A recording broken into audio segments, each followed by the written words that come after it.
Hi, I'm Meshal Malik, and you're watching Indus Special. Now, New Zealand creates a unit to target online extremism. After the devastating Christchurch attacks on the 15th of March that killed 51 people, New Zealand vowed to take solid steps along with other countries and tech firms to fight the space being given to terrorists online. This, of course, resulted in the Christchurch Call, which was signed by more than 50 tech firms and countries. On today's show, we take a close look at how far governments and tech firms have come in their goal of making the internet a more safe space since the attack. Joining us for this discussion is Mr. Ricardo Baretzky, who's the president of the international cyber policing organization, Cyberpol, and the current president of European Center for Information Policy and Security, ECIPS by decree. He's joining us from Geneva. We're also joined by advocate Prashant Mali, who's the president of the cyber law consulting firm and authored the book Cyber Law and Cyber Crimes. He's joining us from Mumbai. Thank you both for joining us and welcome to the show. Mr. Baretzky, I'd like to begin with you. Now, when we're talking about New Zealand causing the world to wake up to online extremism, especially talking about what happened after Christchurch, what stalled steps has it taken so far? Well, I have said before, and I say it again, very little has been done. There's a lot of talk between the governments. We see at Cyberpol, of course, very little to allow us to do our job. But more importantly, the internet is far from being cleaned up on this issue. We can see after these attacks, particularly the one in New Zealand that we referred to, that nothing and very little has been done. And we have seen, if I recall correctly, less than 14 pages removed from Twitter, from Yahoo, and also from one or two other websites. So ineffectively, there's a failure, in our opinion, to make a major change. And we need these entities to work together. Right. And Mr. Baretzky, you've mentioned some points here that I will pick up on. But before that, I want to move to Mr. Mali and ask him about what you've mentioned here. And Mr. Mali, do you agree with the fact that what has been done is very minimal compared to the damage that online extremism is causing to the world? Exactly. I fully agree with this. The social media companies are not doing enough. The governments, the states in cooperation, and even the bodies, which represent this, who needs to make some policy around this, they are not proactive. With social media specifically, there is no progress in the AI front. The algorithms are not able to detect this online extremism, and their algorithms and the people which they employ have miserably failed to have this online extremism curtailed. And that's why you can see a lot of radicalism happening, a lot of crimes happening pertaining to online, all whatever has been spoken and whatever has been displayed till now. Right. Concrete steps are very important. Right. Mr. Mali, while we're talking about the fact that companies aren't doing enough, governments aren't doing enough, I also want to talk about the changing dynamic and even the definition of terrorism. Do you think governments are on board and have understood exactly what they should label as terrorism? See, the definition of terrorism in law has a unique problem. What constitutes a terrorism in one country may constitute a valor in other country. They may get praised in other country. They may be heroes in other country. So internationally, to define terrorism, it is definitely defined. But many countries have not defined. Certain countries, like even India, has defined what is terrorism. But this is the issue with it. In one country, if the person is terrorist, the other country, he could be hero. In one country, there is one law for him. Another country, there could be another law for him to prosecute. So having this as an issue becomes a big problem. Right. Mr. Baretzky, going back to you and talking about more on that how Mr. Mali put it here is that in one country, a freedom fighter might be labeled as a terrorist in another country. That in itself is just one small example of how complex the definition of terrorism is. Are we not giving governments enough credit or we're not giving them enough space with the large problem they're dealing with? Or do you still maintain that it is, in fact, incompetence or perhaps just not enough being done on this matter? Well, there's a few issues. First of all, incompetence absolutely involved. The second part is that I want to stress is, have they given us the freedom? When Cyberpol was established, essentially part of Cyberpol establishment was to combat this particular problem of online crime and terrorism. However, the reality is, despite the fact that the definition on the one hand lacks to be interpreted globally, collectively, we also said with the other issue that there's a lot of pressure and hindrance for the job to be done. And we have issues, for example, social media technologies, Bitcoin as one of amongst others, that all plays a major role in aiding these terror activities. Effectively, unless we are allowed to do our job as per Article 2 of Cyberpol establishment, which allows us to monitor these activities and shut it down, and unless the government stops interfering with our mandate, these problems will persist on huge scale. And I'm convinced that the governments, despite the fact that they realize they've given the mandate to go Mr. ahead, Baretzky, for some reason, sorry to yes? interrupt here, but you keep mentioning the word interference and how governments are creating roadblocks and hindrances. Give us an example of the extent of this that is causing firms like yours, which are supposed to monitor extremism, from not being able to do their jobs. Correct. Let me give you first something correctly. Cyberpol is not a firm. Cyberpol has 138 countries as members as per Article 2 of the establishment by royal decree. We were established as a utility public international. Secondly, that under Article 2, our mandate is particularly to monitor and shut down organized crime. The problem is that the hindrances come from several parts. First of all, when Cyberpol was established, we were promised the funding. The funding never arrived. Then the stumbling block started with other issues, boycotting our activities, boycotting the ability to shut down. One of amongst all these was also the issues of, for example, Facebook. Facebook hosts a lot of issues that should be shut down. Despite all these warnings, despite all the evidence we presented at the US and the UN in both 2017 and 2018, including the US Senate, these activities was allowed to proceed against the public interest. Cyberpol has a mandate, and we intend to shut it down. The question is only now, does the government get to terms that they have given us a mandate, and do they realize what ramifications it will have should Cyberpol decide to act without the intervention? The problem is that they keep on boycotting the financial aspect because these work cost money. But unfortunately, the public is getting confused about what Cyberpol's role in all of this is. The reality is that as long as they keep on trying to make it difficult, we will have to resort to alternative measures to get our job done. And this is where it becomes a very sensitive issue currently in public. Right.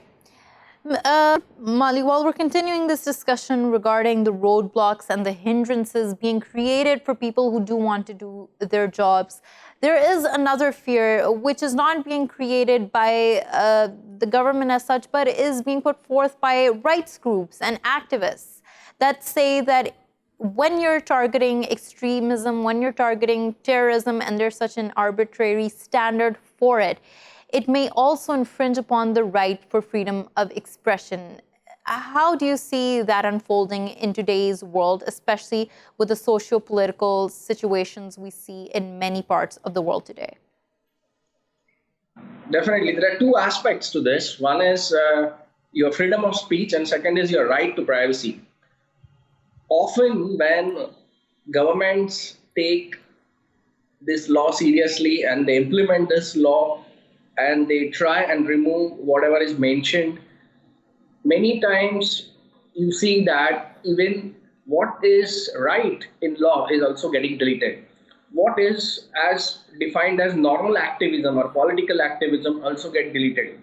So how do we come to differentiate what is political activism and what is extremism is a question.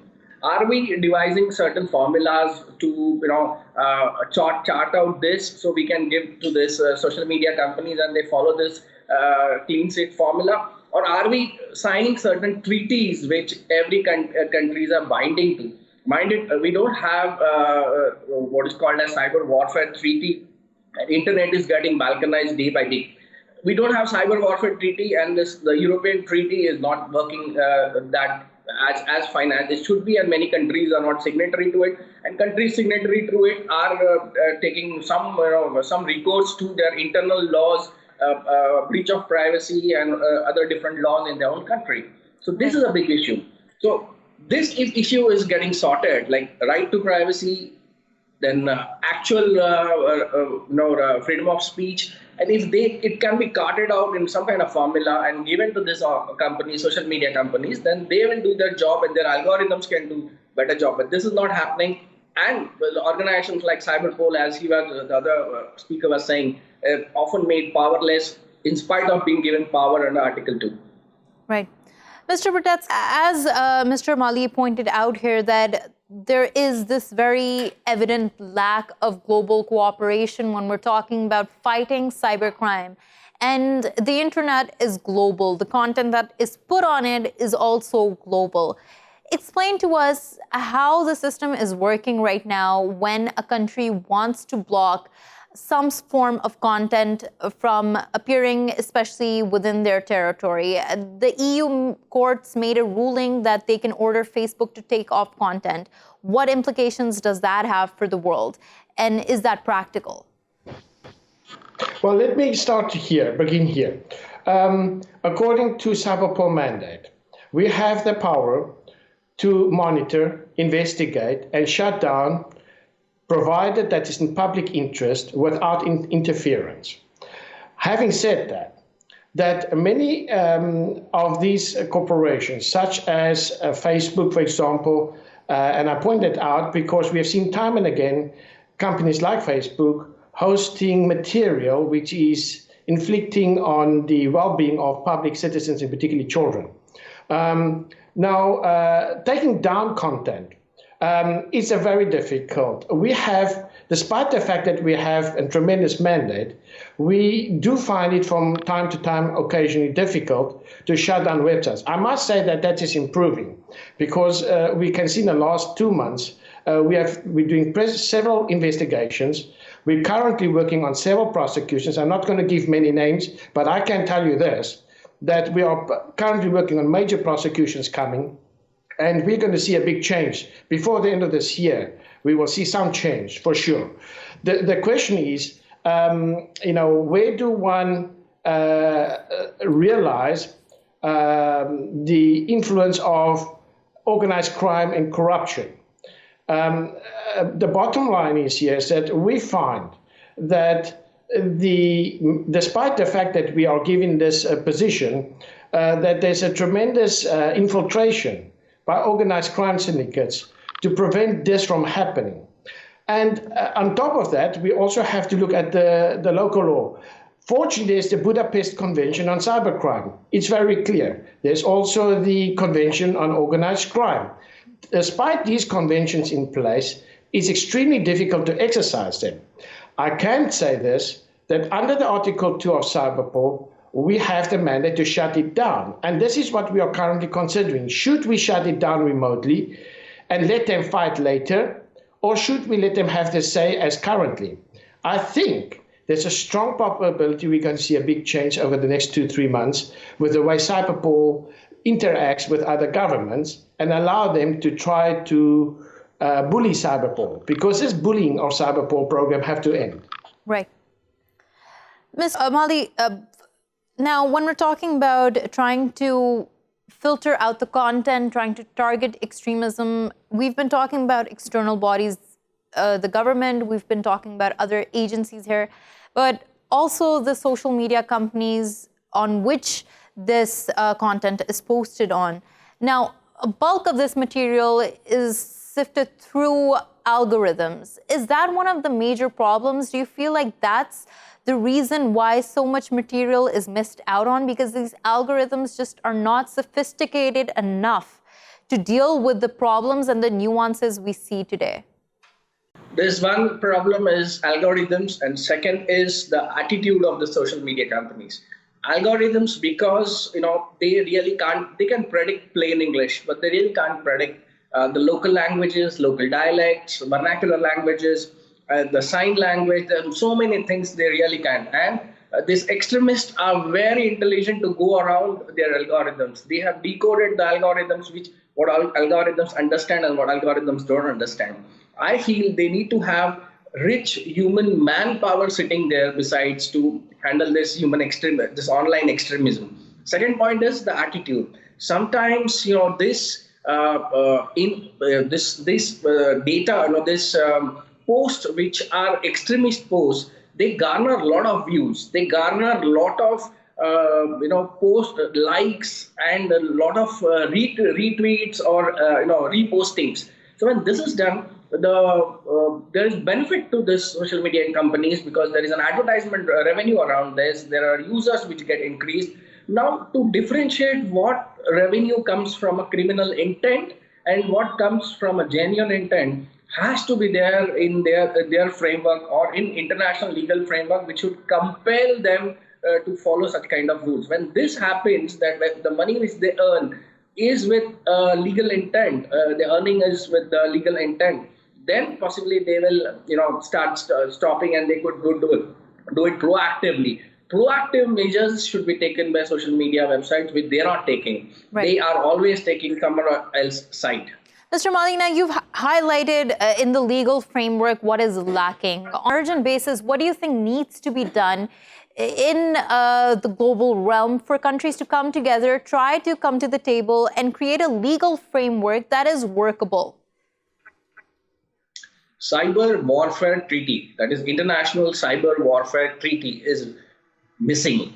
We have what is called as international humanitarian law, under which there are certain articles which can be used to formulate a treaty, because Budapest Convention is not working as it was intended to. Not many countries have signed it. People have signed it, are not following it. So we need urgently and immediately what is called as Cyber Warfare Treaty. And this treaty, we should make some other binding, non-binding clauses. And important is certain clauses which affect all the countries may be binding, and it could be signed very impromptu organizations. Various organizations have to come together. Various countries have to come together, and then whatever they could have agreed in common that could be signed and that could be executed. At least this immediate danger of online extremism, fake news, etc., can be addressed immediately. Right. On that, Mr. Baretzky, what I want to ask you is, we're hearing from Advocate Mali what needs to be done, but do you think a political will exists? Do you think governments are acting responsibly enough to do what needs to be done? We hear all political leaders talk about misinformation, disinformation, them talking about how they're under attack by online extremism. But yet, do you think they themselves have responsible actions? Absolutely not. I think there's a lack of responsibility by many of our leaders, despite all of them sit at our table of Cyberpol. And this is hard for them maybe to hear me what I say today. The fact is, I just want to point out on something that the advocate said a few seconds ago when it comes to algorithms. Artificial intelligence is our next threat. Why? Because artificial intelligence has the ability to make decisions without the law, and it has not been programmed to follow the law. What we should realize is that we have plenty of laws in place. We have, as I pointed out, the Budapest Convention, which is not used. It's signed by 130 countries. That already, if that is put into place or properly exercised, and Cyberpol is allowed to do his job, then that will give true meaning to stopping. So adding new laws currently, I think we've got to look at the laws in place. Yes, there's many laws missing or lacking in some countries. Some countries need to expand their law to extend the Budapest Convention. But it comes back to two things: organized crime and the exercising of the law. We must learn to implement, and people has to realize that Cyberpolar has a job to do. Brussels has to realize they've given us a mandate, and the US has to realize we will exercise this mandate no matter what. The question is, till which point will we be bullied? And I refrain from participating in the corruption table. Cyberpol has no interest to dance to the pipes of Brussels, neither to the pipes of Trump. They have to get to realize that Cyberpol has been given a mandate, and we will exercise the existing law in place to follow that law. If we do that, we will solve a huge part of this problem, not the whole problem, but a huge part of the problem. Right. Thank you so much, Mr. Ricardo Baretzky, for joining us from Geneva, and Advocate Prashant Mali for joining us from Mumbai. It was indeed a very insightful conversation. We're going to take a short break. When we return, we discuss where does the world stand today in terms of reducing global poverty. Stay with us.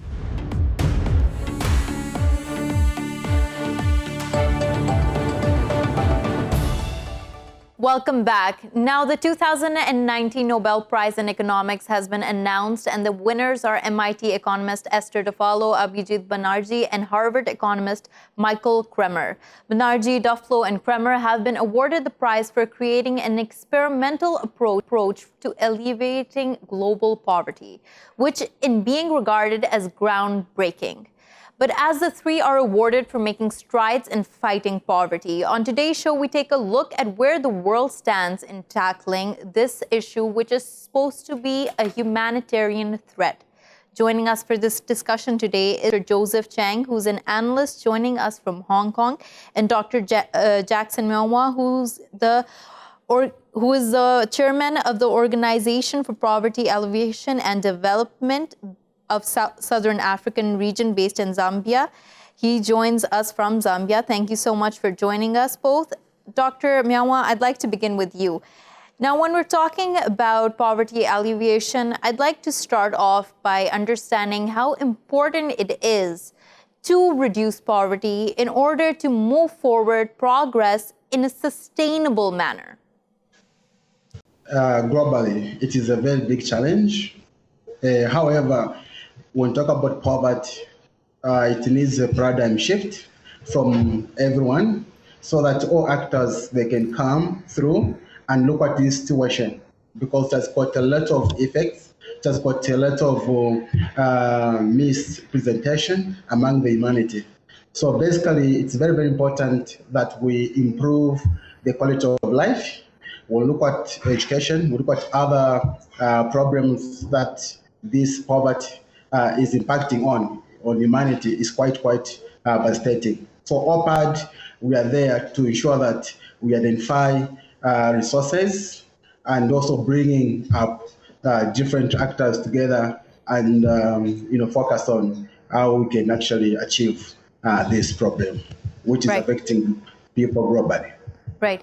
Now, Mr. Cheng, alleviation of poverty, what measures and what sources does it rely mainly on? What does a country need in order to move towards reducing its poverty levels? Well, basically, it's a process of economic development. And to ensure that economic development will help to distribute the benefits in a more equitable manner to avoid the widening of the gap between the rich and poor in the development process. And when the state can afford it, then it should introduce various types of welfare programs to guarantee minimum living standards, minimum incomes for those who live under the poverty line. Basically, it is a development process, like helping those in the rural areas to move to the cities to work, to secure gainful employment, and certainly incomes in the industrial sector are higher than those in the rural sector, and this will also help to reduce the population dependent on land, dependent on the rural economy. But at the same time, there may be problems in the process, like in the case of China, when workers, when laborers move from the rural areas to the cities, they may have to leave their children behind. And then, of course, you have a different set of social problems in the sense that these children left behind may not be well taken care of. And this may be a tremendous burden on the grandparents who are sometimes too old to take care of the children, etc. Right. Mr. Cheng, I want to pick up a point that you mentioned here, which was that it means when resources are divided in a more equitable manner. Now, globally, the fight against poverty is seen to be as a success story. It seemed to be 1.9 billion people in 1990 were pulled out of poverty, and now 736 million people in 2015 were seen to be under the poverty level. But at the same time, the World Bank states that inequality in almost all countries is seeming to widen. Why do you think that this inequality is increasing? Well, in the development process, you tend to emphasize competition. You tend to emphasize certain incentives. And in the development process, naturally, it is a process of selection, natural selection. And a segment of the population who are ready to make use of the opportunities may increase their incomes faster. And this is the normal pattern in the initial phase of economic development. What you should do is that to ensure in the subsequent stages, there will be more equitable distribution of income. And the state should have a taxation system which will allow the state to intervene to bring about a more equitable distribution through welfare services for those in need, through guarantee of basic necessities like education opportunities, as well as medical services, care for the elderly, care for the young people, babies, infants, and some kind of welfare system to guarantee a minimum of living standards for those who fall below the poverty line. Right. Dr. Mwewa, now talking about all of this and what Mr. Cheng just talked about, why inequality is widening, he mentioned that development, the process entirely depends on selection. And in regards to that, when we're talking about the global development process, it does seem like selection plays a role. Some countries are moving far ahead, while other countries or other regions and continents are lagging behind. In this regard, Africa is seen to be one of the poorest continents, and the World Bank states by 2030, 90% of the world's poor will be living in Africa. What do you think is unfolding in this region? That caused Africa to experience high poverty levels, and both internal factors as well as external factors. Zambia, for example, is one of the global village, and what we are trying to advocate is good leadership and good governance issues, so that we identify the available resources and able to ensure that these available resources are able to be distributed equally.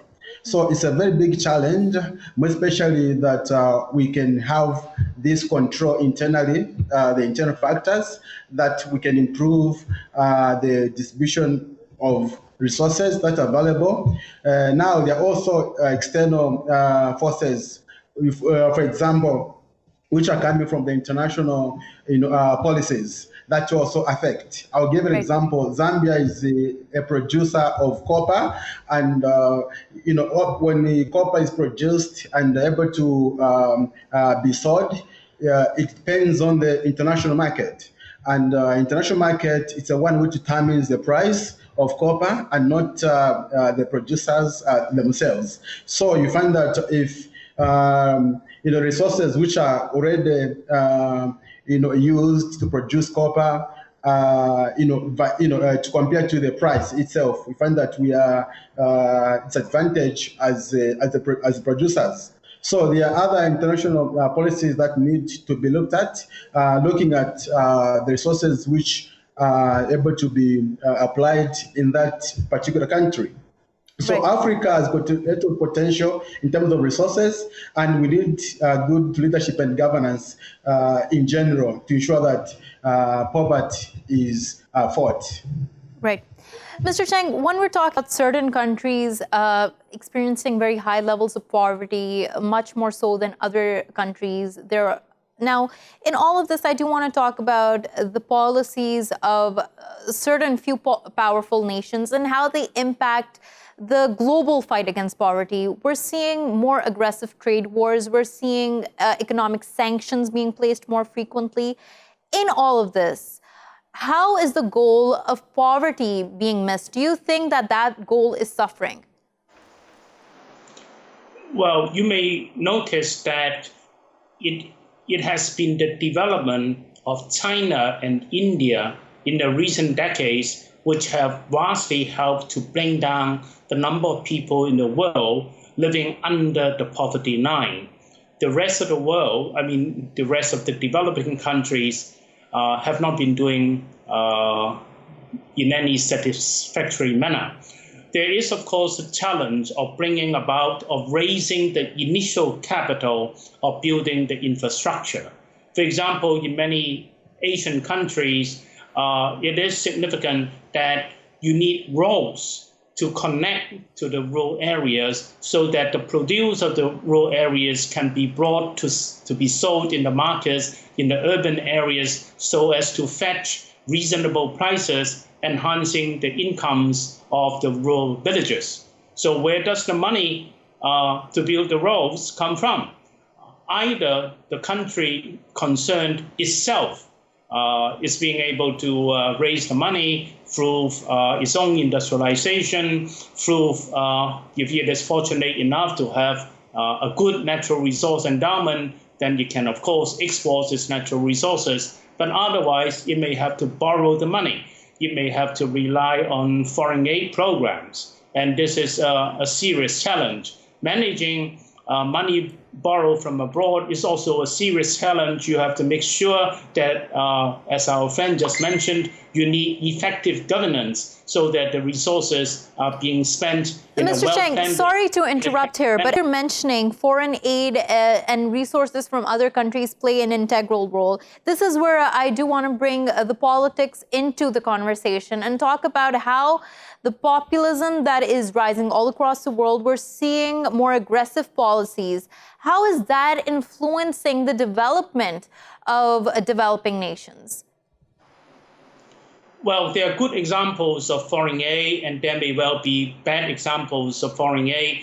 East Asia tends to offer the better examples. For example, Taiwan and South Korea used to be dependent on aid from the United States in the 1950s and subsequently aid from Japan after 1965. And you obviously see that South Korea and Taiwan can catch up and even be able to compete with Japan, posing challenges towards Japan. So these are successful examples of using foreign aid. In other cases, you may have a situation of the aid money being squandered, being wasted and channeled into the pockets of corrupt officials. And instead of using the money for development purposes, you may have a debt trap, so much so that developing countries are in severe debt after the receiving of foreign aid. And in the case of Africa, you certainly have some examples. Right. Dr. Mwewa, when we're talking development and trying to reduce poverty, please emphasize and tell us about the role of education and what can be done for countries that are not as developed in terms of infrastructure. What role can technology play in order to revolutionize the process of learning and help in the process of reducing poverty? Education is very key to poverty alleviation and development, because what causes poverty, as we have already alluded to, it's the fact that people are lacking knowledge. in the sense that people need education as part of empowerment, as empowerment tool, in order to thrive in any society. So education is very important. Good infrastructure is very key, is a sign of development, because people can access a lot of amenities, social amenities, as well as able to get access to technology, which gives them at least an edge of development. So these are very, very key. In Zambia, for example, and Southern Africa, we are trying to promote education so that everyone is informed, because we say that a lack of knowledge, people suffer. So basically, this is what we are promoting is very, very key towards poverty alleviation. Right. Mr. Cheng, now just last question to you on all of this. What can be learned, as you mentioned earlier as well, that China and India have contributed largely to pulling out the world's population from poverty? Of course, they house the largest populations on earth as well. But what can be learned from the lessons of these two countries, and especially China's? They have accepted market economy principles. They have been able to exploit the comparative advantage, exporting labor-intensive products or labor-intensive services. In the case of India, there is ample emphasis on education, on the achievement, on the setting up of a system of effective governance. And education certainly pays very well in terms of development dividends. And an effective governance system with respect for the rule of law and willing to observe the basic principles of market economy and comparative advantage, they are significant. It is also easily observable that both China and India do not have very lucrative natural resource endowments. On a per capita basis, they are both rather resource poor. And they have been able to exploit or use the massive supply of labor in a relatively sensible and efficient way. Right. Dr. Ma, just a last question to you before we wrap up the show. Now, as Mr. Cheng also pointed out, that one of the key ways to reduce poverty at a macro scale in a nation, in any developing country, is, of course, effective governance. What do you think is happening in Africa in this regard and in other developing regions, which is working? Leadership is very good and key towards development and the distribution of resources. So in Africa, what we are lacking is a good leadership that we are trying to emphasize in Africa, that we should improve leadership and good governance in order to tackle the challenges that Africa is going through.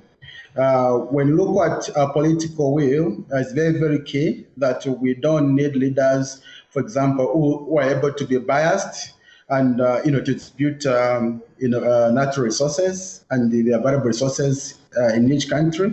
So therefore, we are trying to advocate good leadership and governance is very, very much key at all levels. However, as I mentioned earlier, also global leadership also is very, very important to provide that inspiration and positive influence. Right. On that point, we'll have to wrap up the show. Thank you so much, Dr. Jackson Mwewa, for joining us from Zambia. And thank you, Mr. Joseph Cheng, for joining us from Hong Kong. Thank you for watching Indus Special. We will see you next time with more stories. Till then, goodbye and take care.